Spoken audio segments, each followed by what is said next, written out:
Salam əziz dostlar, mən bu gün sizlərlə bərabər ingilis dilində to be-nin işləmə formalarını izah edirəm. Gəlin başlayaq. To be olmaq deməkdir. Və to be indiki zaman formasında am, is, are şəklindədir.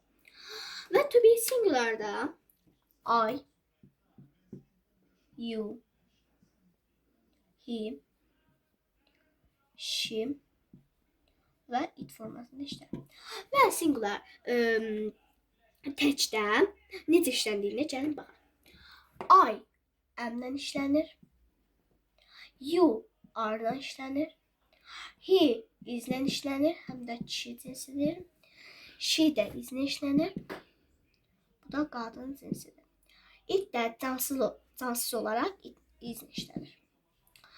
Sonra pluralda isə necə işləndiyinə gəlin. We,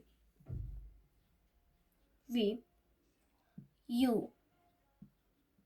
Bir də they ilə işlənir. Və pluralda cəmdə necə işlənir? Gəlin baxaq. We are-dan işlənir. You are-dan işlənir. They də are-dan işlənir. Gəlin bunlara aid bir neçə tapşırıqlar işləyək. Birinci sual. Where you know? Bu, yəni sən indi haradasan? Burada you nə ilə işlənir? You, bax, burada görünür kimi are ilə işlənir. Deməli, cavabımız B bəndə olacaq. İkinci suala gəlin baxaq. They sky blue or green. Burada deyir ki, bu sky səma deməkdir. Yəni səma göy yoxsa yaşıldır. Burada əlbəttə səma təkdə olduğuna görə biz burada is götürəcəyik. Üçüncü suala baxaq. Where is biz burada təkdə olanı götürəcəyik. Yəni çünki nə haradadır? Məsələn, deyə bilmərik ki, my case, my books. Burada my pen təkdə olduğuna görə C bəndini götürürük. Dördüncü sual. How old yəni neçə yaş?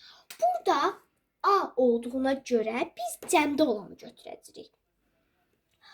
Cəmdə də you parents. Burada S şəkilçisi larlər deməkdir. Ona görə A bəndini götürəcəyik. What color is? Burada da what nədir? Color rəngdir. Və burada is gəldiyinə görə təkdə olanı götürəcəyik.